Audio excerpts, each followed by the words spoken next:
Ladies and gentlemen, while you're enjoying your lunch, we're going to hear from Professor Jørgen Randers. I'm going to introduce our special speaker. Professor Jørgen Randers is Professor of Climate Strategy at the BI Norwegian Business School. And he works on climate and energy issues, sustainability, and system dynamics. He is also a member of corporate boards in Norway and the sustainability councils of foreign multinationals. He chaired the Norwegian Commission on Low Greenhouse Gas Emissions in 2006. His latest book is also the title of our special speech, 2052, A Global Forecast for the Next 40 Years. Please give Professor Randers a big round of applause as we welcome him to the stage.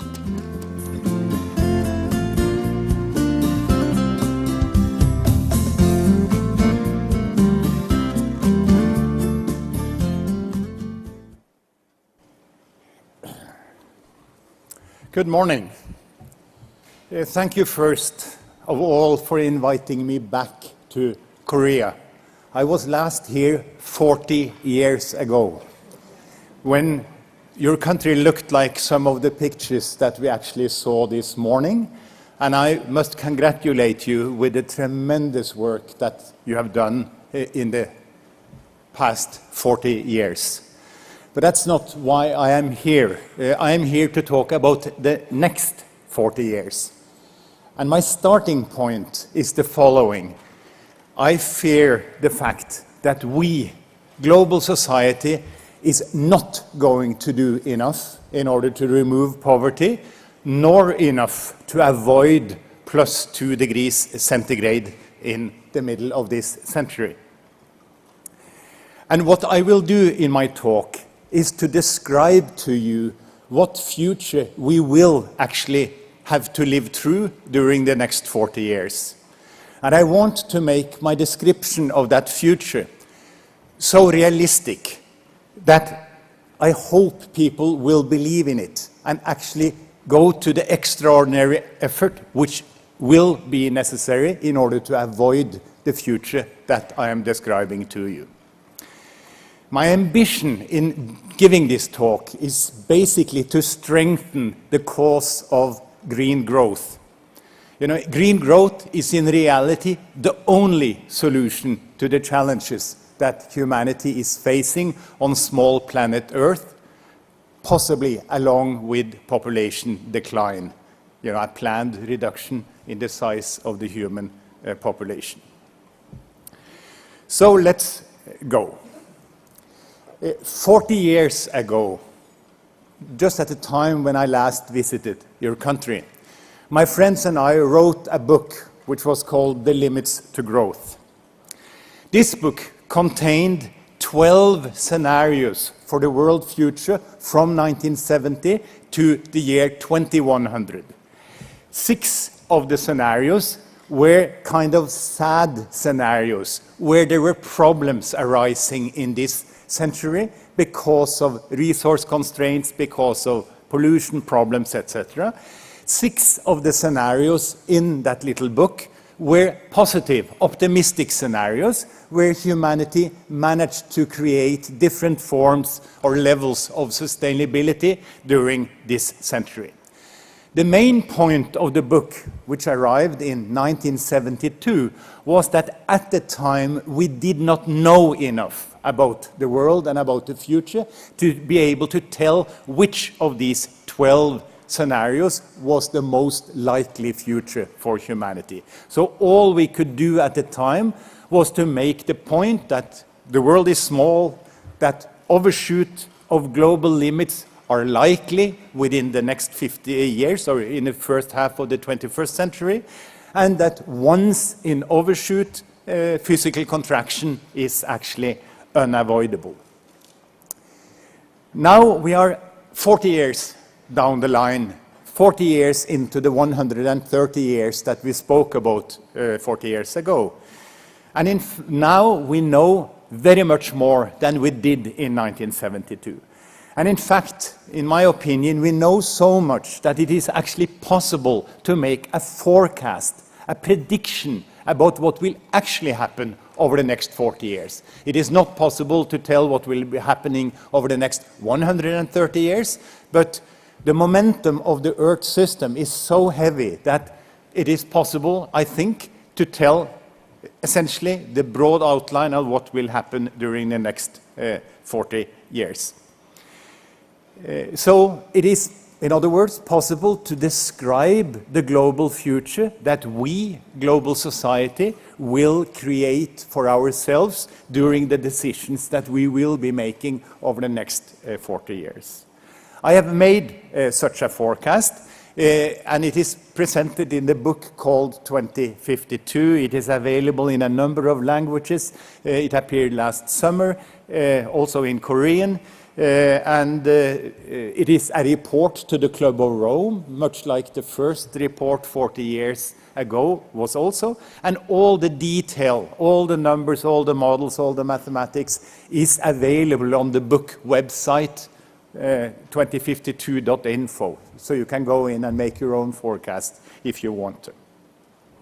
In making the forecast for what will happen over the next 40 years, I started by dividing the world in 5 regions. I treat the US as one region, China as another one, the rest of the industrial world as the third category, the 14 largest emerging economies as the fourth category, and the rest of the world, the 140 largely small and largely poor nations of the world, is in the final category. I made a forecast for each of those 5 regions, and then I added them together, and that's the world forecast. And it's the world forecast that I will try to present to you. If you would like the regional forecast, please look in the book or in the website.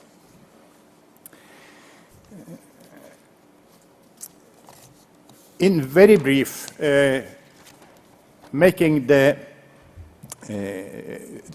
to summarize briefly the forecast, I'll start with the population forecast. I expect the world population to reach a peak of 8 billion people in the year 2040, and that means that 40 years in the future, the world population will already be declining.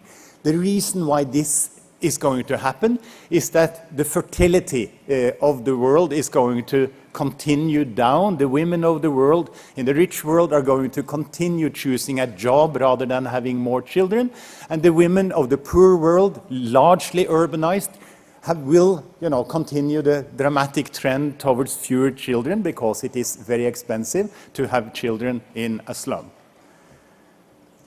The world GDP, the red line, can be seen as the labor force, the potential labor force, those aged between 15 and 65, multiplied with the productivity of those people.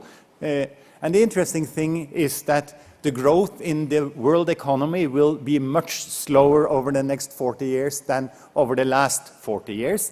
The reason is, first of all, that the labor force will stagnate and start to decline because the population is stagnating and declining. And then secondly, we will not see the traditional productivity growth, particularly in the mature economies of the OECD countries.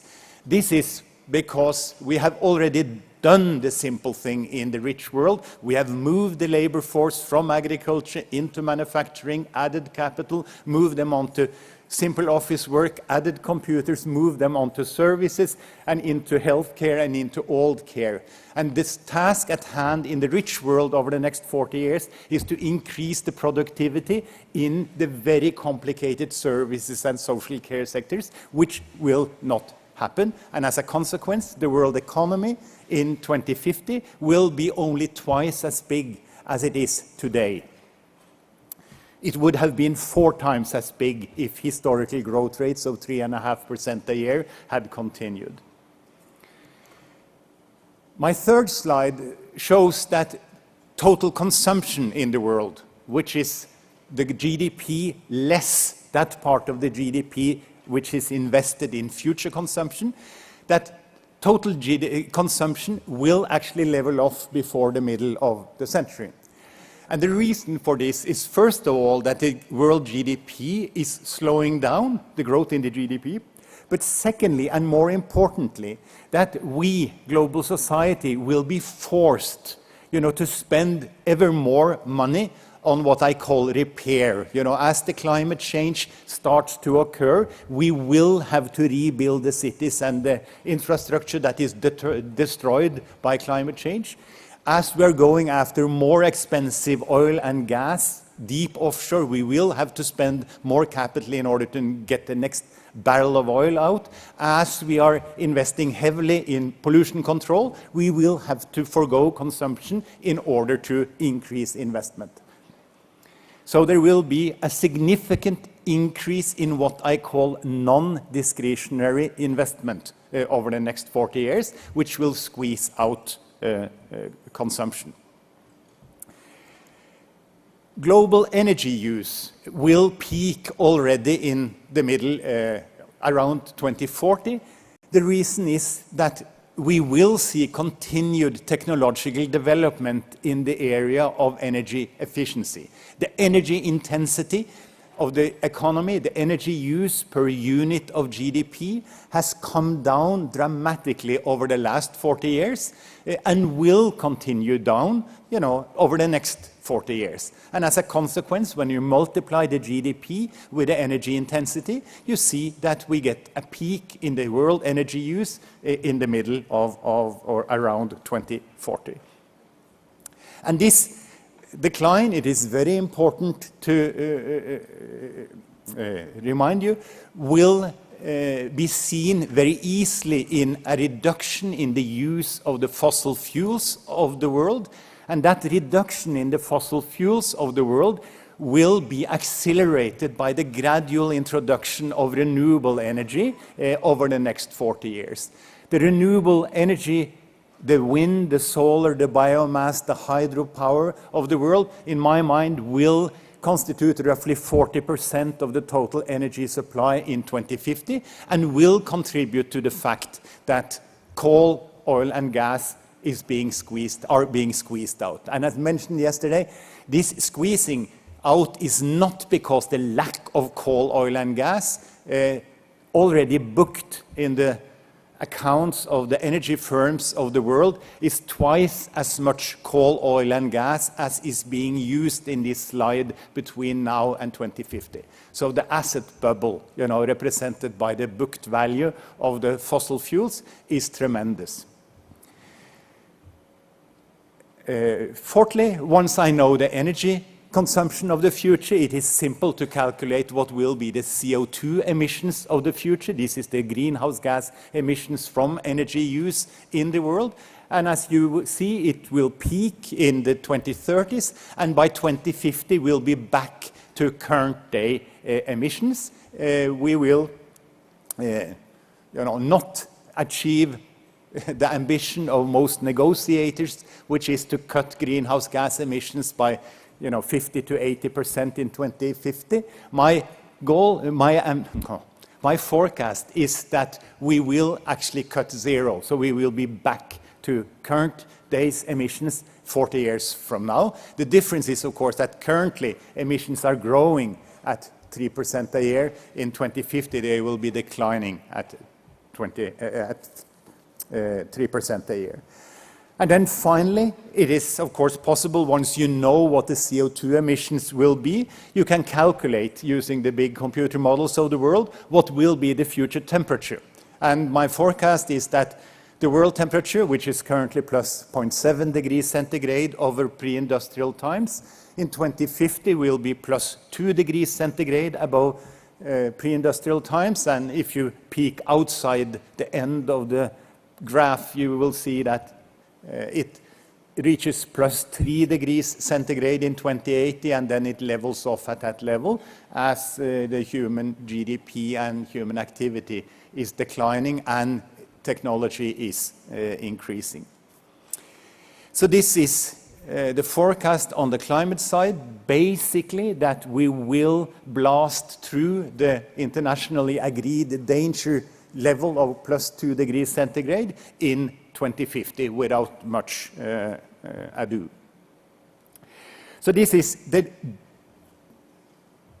some of the variables involved in the forecast. The rest you will have to look at in the book. Let me give you a summary in words.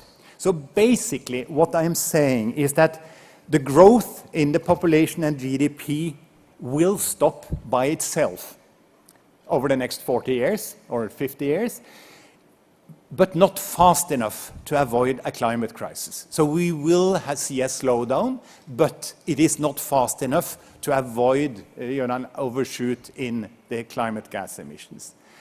And the interesting thing, point two, that this growth won't stop because of planetary constraints. It will stop because the women of the world will choose voluntarily to have much fewer children than they would otherwise have had. And fourthly, because economic growth will stop in spite of economists and politicians and all other types of people trying to push further growth. The growth will stop simply because we will be unable to increase productivity in the rich world. Of course, as I'll talk to you later, the poorer parts of the world will grow spectacularly over the next 40 years, but it is the front runners that will basically stop expanding.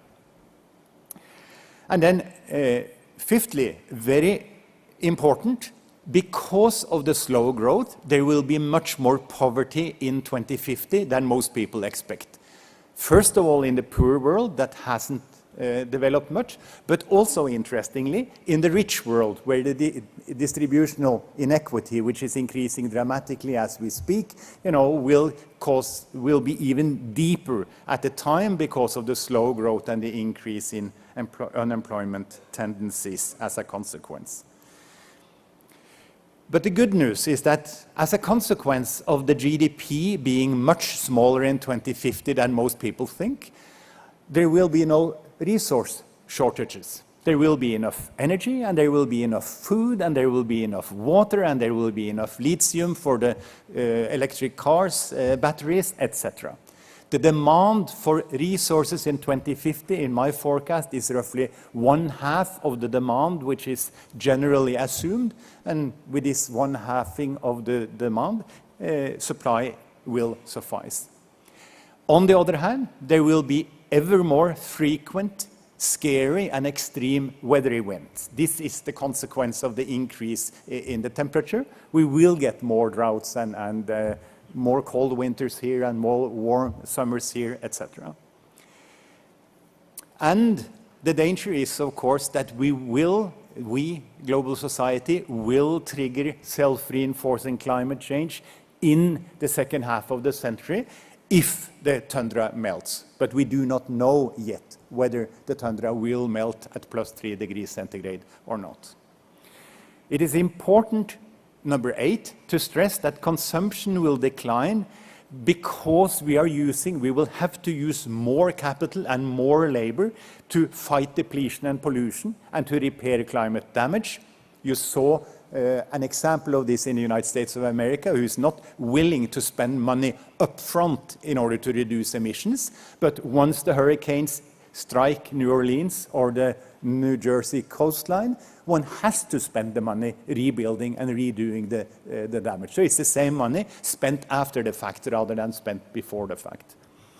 And then finally, it is important to remember that this kind of repair work does actually create more jobs. So there is a positive side on the job side. The only thing is that that work does not lead to more after-tax disposable income, because of course the government or someone else has to pay for the repair work through increased taxes or in some other way.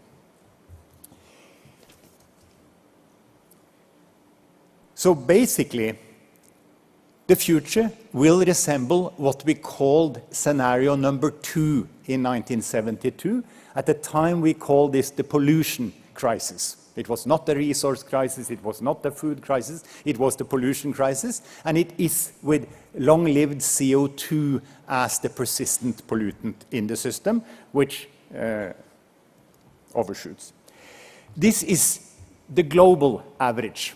Let me go down to the regional level in one example, just in order to give you a better flavor for the forecast. And so I use what most people is most interested in most of the time, namely the after-tax disposable income. And this is the development over the past 40 years and the next 40 years for the 5 regions I use.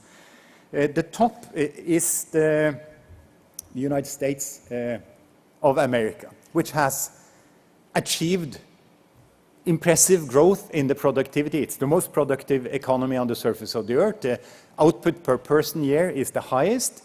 That's the average. Of course, those of you who know the fine detail knows that over the last 30 years, my friends, I'm educated in the United States, have taken essentially all the increased value added in the United States. So the average household income in the United States has not increased over the last 30 years. But on average, they have done well.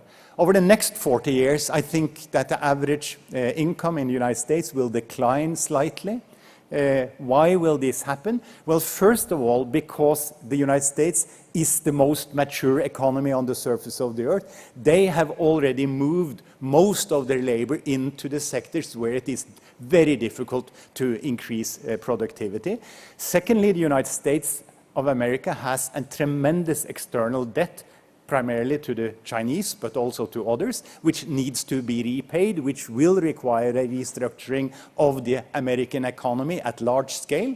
And that leads me to the third problem of the United States of America, which is, of course, they have a dysfunctional decision system. The Americans are not capable of making even simple decisions, and what they will need to do over the next 40 years is to make a number of very complicated social decisions involving large-scale transfer of income and transfer of wealth from the elite to the middle and the lower classes, and they won't be able to do so, and consequently, the total productivity or output per person in the United States is going to be lower 40 years from now than it is today. The green line is the rest of the world. It includes both Norway and Korea, me being a Norwegian and many of you being Koreans.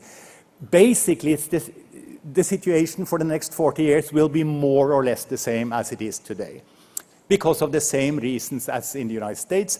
We are relatively mature economies, but we can still copy the Americans on some of their solutions. We don't have such a huge external debt, And finally, at least in Europe, we have decision systems that are not perfect, but they are at least capable of making a decision every now and then, when it is really necessary. The winner is the red line. It is China, which in my forecast is 5 times as rich on a per capita basis 40 years down the line as now, and approaching European levels. How is this possible? This is possible because of the perfect alignment between the Communist Party of China and the vast majority of Chinese, who basically has only one wish, namely to get as rich as fast as possible. And this is, of course, also in the self-interest of the Communist Party. The two of them will, in my mind, manage to keep relative harmony in the system over the period and manage to expand the productivity, dramatically over this 40-year period. The red wine-colored graph is the 14 large emerging economies. This is the India, the Brazil, the Indonesia, the Nigeria, etc. of the world, those with more than 100 million people. And here I can do nothing but except guessing that 1/2 of them will actually manage to copy the Chinese and Korean and Japanese wonder and manage to take off and move into high productivity industrial societies. The other half I don't think will make it, and on average you get the red wine colored thing. And then this leads me to the yellow line, which are the 140 poor and largely small countries of the world, which I think will do exactly as well or as bad as they have done over the last 40 years. In 1970, they had an average income of $1 per person day. Today, that income is $2 a person day, and I expect a further doubling by 2050 to $4 a day. And that is in the way I see it, the differential development in the 5 regions of the world. Then you might ask, how can this arrogant bastard from Norway be so sure about the fact that, this is going to be the future? Well, I know this because this is the cheapest solution. This is what will happen over the next 40 years if nation states, corporations, and individuals always chooses the cheapest solution when there is a choice. So this is what will happen when capitalism continues to put its money into the most profitable project. This is what will happen when the nation state pursues its short-term interest in trade negotiations, etc. This is what will happen when the corporations in general look for the most profitable market. And this is what will happen when the voter does what the voter normally does, which is to vote against higher taxes and against more expensive gasoline or against higher power prices. So this is the total result if one pursues cost efficiency, profit maximization, and all those things that we typically do follow in most of the part of the world. This is, in my mind, a sad future. And the important thing is that we could have done much better. It is fully possible to create a world with much less poverty and a much better climate future than the one indicated in the 2052 forecast. All it takes to solve the climate problem is to move roughly 2% of the labor force of the world and the capital of the world from dirty sectors to clean sectors. So if we just shifted the people and the machinery that currently produces gasoline, traditional dirty gasoline cars, to producing electric or electric hybrid cars, if we took 2% of the labor force, moved it from producing coal-fired utilities to making windmills and solar panels, if we took those people that currently put gas pipelines in the ground, rather had them hang up copper wire in an intelligent grid, this is what it takes to solve the problem. 2%, supported by the UNEP investment, the green report of the UNEP 2 years ago, which also brings exactly this number to the fore. 2%. Shift in the investment streams of society is actually what it takes to solve the problem. But although 2% is cheap, it is more expensive than doing nothing. And as a consequence, I forecast that we will do nothing. Because we tend to be short-term, we tend to choose the cheapest solution, and it is cheaper not to do something in the short term than it is to move into those 1 to 2% shift in the investment stream. And this is the big, big problem. So the fundamental problem, basically, is human short-termism. It is the fact, as I said, that most of us are not willing to make a sacrifice today in order to create a better world for our grandchildren 30 to 60 years down the line, because that is the delay involved, in trying to do something about the climate. We will not see very much effect until 30 to 60 years down the line. And given the huge uncertainty in this advantage for our grandchildren, most people decide not to be willing to do that sacrifice now. So we are in the ironic situation where the short-term nature of the human being is reflected in the short-term nature of his pet institutions for the time, which is democracy on one side and capitalism on the other side. And between them, the short-term nature of the individual, the capitalist system, and democracy, it is totally possible to forecast what decisions will actually be made over the next 40 years, and possible to make my forecast about what will actually happen. What is sad is, of course, that it is terribly difficult to change the short-term nature of the human being, And it is also sad in this context that I do not see any type of climate crisis over the next 40 years, which is sufficiently strong to kick, democratic or market systems into action. We will all the time just continue pretending that we can just postpone till tomorrow, making the necessary adjustment. So what does this mean for green growth? First of all, it is important to remember the difference between green growth and a green economy. This is not necessary to say in this audience. In other audiences, it's totally necessary that green growth is a process. It's a process where we shift production or increase production in such a manner that the ecological footprint either stays stable or goes down. So when you choose between a traditional solution and a green solution, basically what happens is that you increase the value added, but you see to that the ecological footprint is lower than it would have been if you chose the traditional solution. A green economy is the end result of long-lasting green growth. That's an economy which is in harmony with its environment, where you've finally gotten to the point that you do not emit more pollution than can be absorbed in the long run by the ecosystem, and that you don't use more non-renewable resources than those that can be replenished from the R&D sector, etc. How green will the world be in 2052? Well, that's easy to respond. It's just to look in the forecast. So in the forecast, the important elements of the greenness of the world in 2052 is, first of all, that 40% of all energy at a time will be renewable.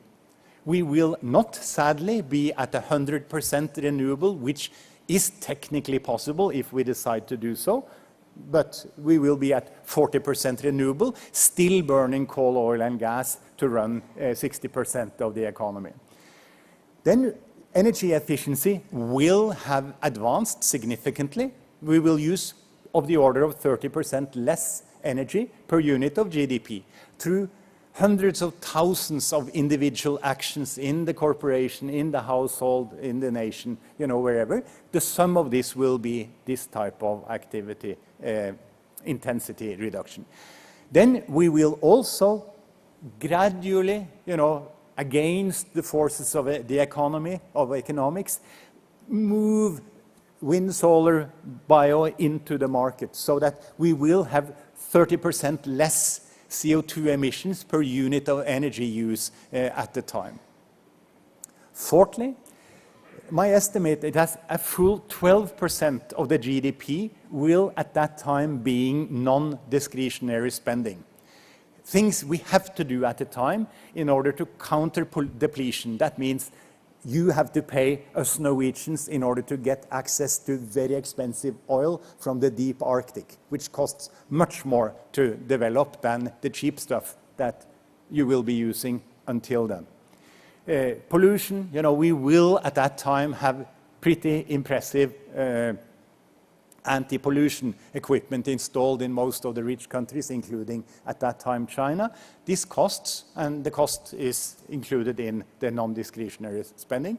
There will be climate damage, from the recurring extreme weather events, which will have to repair, and so we will spend quite a bit of the labor and the capital of the world at the time in repairing these kind of things. And then, of course, we have the biodiversity loss, which is very difficult to handle, but we will probably be trying.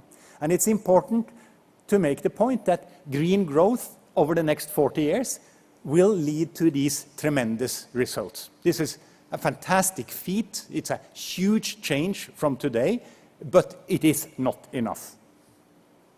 Can more be done? I've said many times, yes, more can be done.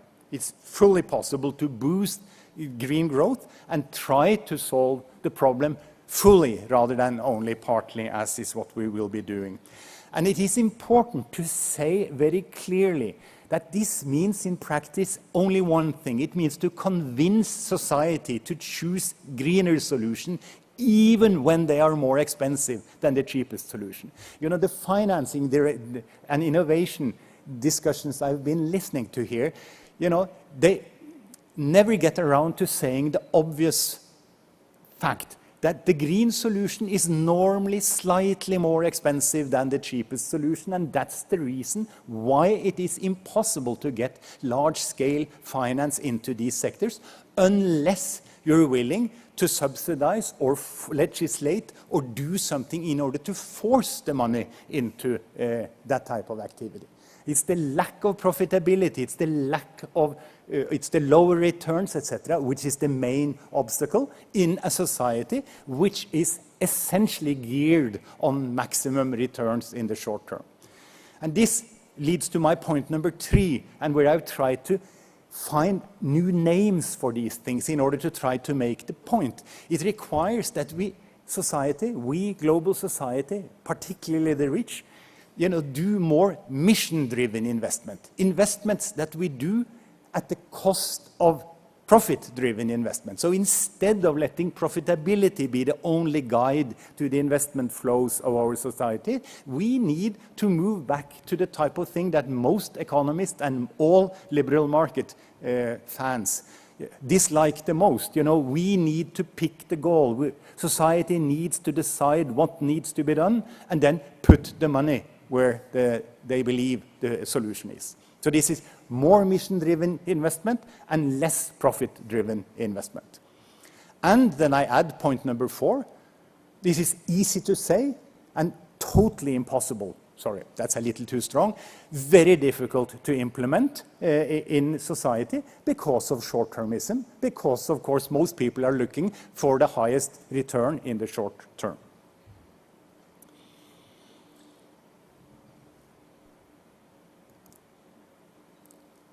My final word is one of encouragement. At least I should try. You know, I don't like what I see. I think the next 40 years is actually going to be much less attractive than it could have been if we had slightly longer time horizon in our planning, in our nations, in our corporations, in the capitalist system. And of course, the second thing I want to say is that I hope we could change this future by a huge global and extraordinary effort towards green growth, you know, trying to forcefully shift the investment flows of society in a greener direction.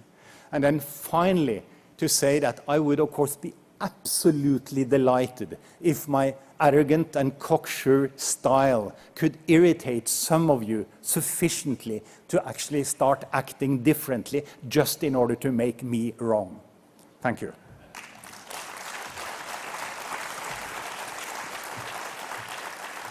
Thank you very much, Professor. It was a very inspiring speech. I think it's up to all of us to try to work hard and to prove you wrong. Yes, thank you very much.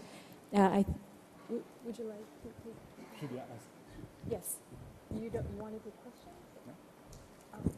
Oh, well, the professor is willing to take some questions if anybody has questions from the floor. If you raise your hand, I think our staff might be able to. Yes, we have some microphones prepared for you. So does anybody have any questions? Yes, the lady in the middle. 중앙의 여성분, 마이크 전달 부탁드릴게요.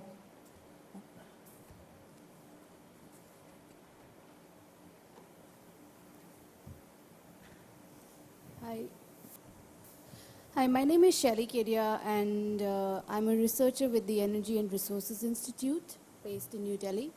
My question is, when you forecasted, did you also kind of make forecast for materials? Like, so when you see that in the future, 40 years down, 40% of the energy will be renewables, and renewables are very, very material intensive.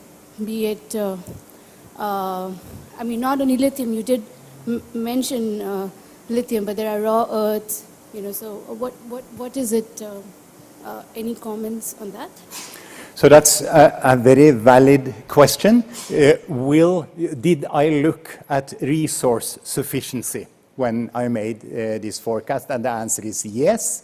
And the simplest way to substantiate this answer of mine is that I did use the ecological footprint per person as the basis for the forecast. So I look at how much resources, how much food, how much, etc. each person has used historically, during the development over the last 40 years. And then I calculated what will be demands in the future, given the different number of people and the different amount of wealth at that point in time. And the good news, very interestingly, is that yes, there is enough biocapacity in the world to handle, the collective ecological footprint of humanity in my forecast, with at most 8 billion people in 2040, and as I said, with the significant amount of poverty that will still exist in big parts of the world in 2050. You're absolutely right in your starting point that if we had 10 billion people in 2050 and they were all as rich as South Europeans or Portugal or something, then there would not have been enough resources. So it is a lucky coincidence, basically, that I see a future where the population is small enough, that's lucky.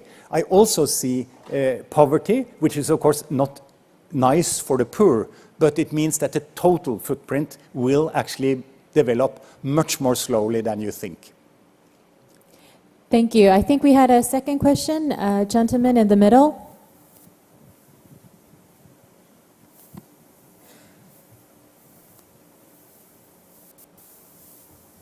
Thank you. I had a question.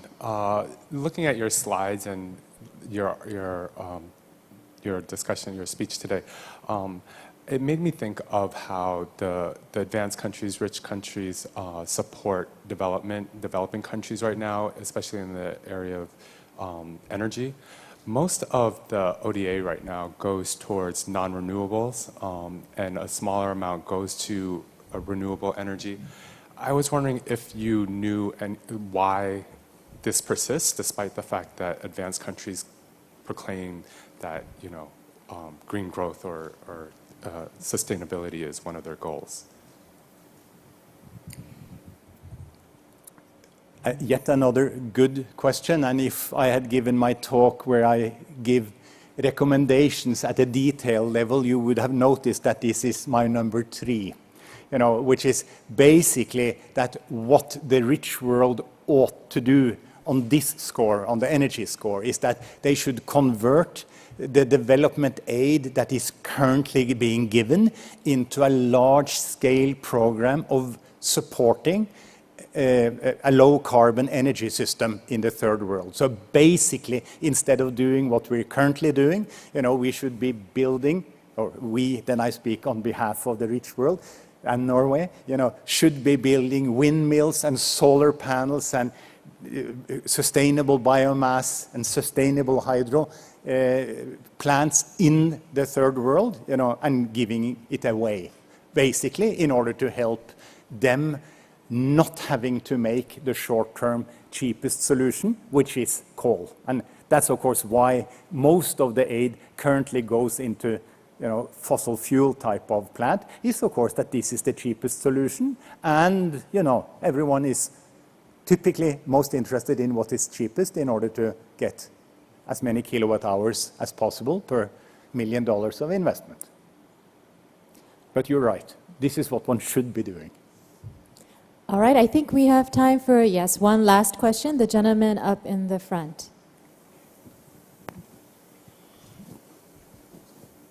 Sorry. Hi, my name is Morten. I'm from Vestas Wind Systems. To draw a conclusion on your excellent speech, humankind is short-term and profit maximizing, and it's almost inevitable that your scenario is going to play out the way you put it, because changing that is next to impossible. it seems to me then that the singular focus we need to have is making green growth profitable. And coming from the wind sector, I think we're already halfway there. I mean, in certain markets, wind is actually the cheapest options compared even with coal. So I just want a response or comment to that. Thank you. Oh, you're absolutely right that, again, when I start talking about solutions, which I did not do today, I'm a fan of governmental interference and stronger regulation than what you have currently.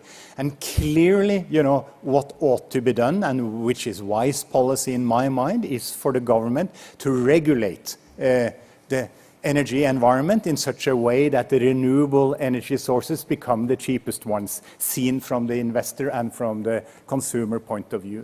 And of course, the attempts at removing the fossil fuel subsidies is a mild step in the right direction. I would, of course, applaud, the German decision to put in place, feed-in tariffs which are, up to 10 times as high as the cost of the cheapest coal energy in Germany, and being able to sustain this in spite of public opposition against such a policy, for a decade, and in this way being able to increase the amount of installed solar capacity and installed wind capacity in Germany up to a level when it was stopped by the people, but at least you got it pretty far up before the political backlash occurred. So you're right. I do think that trying to change the frame conditions so that the desirable, the green solution appears cheaper to the investor and to the consumer is one of the very few practical approaches. The second practical approach, if I may, is of course to try to continue and support the rapid decline in the fertility rate support the decrease in the number of children per woman, first of all in the rich world, but then secondly also in the poor world. Basically making it simpler and more attractive for people to have fewer children, rather than doing what my country and what most other countries do, try to make it more profitable to have more children. The world is not going to be a better place with a bigger population. It is going to be a much better place if we could just get the population down. Thank you very much, Professor Randers. Ladies and gentlemen, please give Professor Randers another big round of applause. Thank you very much. And if you have any additional questions for Professor Randers, we're going to have a coffee break, so you can use your time during the coffee break to ask him some more questions. From now until 1:30, we're going to have a coffee break, and then from 1:30 to 3 o'clock, we will have 3 parallel sessions. In room 117 on the first floor will be new financing architecture for sustainable infrastructure, and in room 115, we will have fiscal instrument for green growth, and in room 109, it will be about measuring progress, green growth indicators. The parallel sessions will finish at 3, and then we will have a short break for about 30 minutes, and then resume at 3:30 for the closing plenary session. So I will see you back at 3:30. Thank you very much.